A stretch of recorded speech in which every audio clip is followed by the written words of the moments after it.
Söğütlü Talebe Yurdu'ndan bahar etkinliği.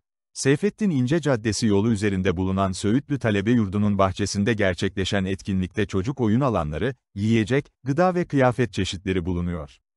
Vatandaşların ilgi gösterdiği etkinlikler gün boyu devam ediyor. 4 Mayıs'ta başlayan etkinlik, 11 Mayıs'a kadar devam edecek.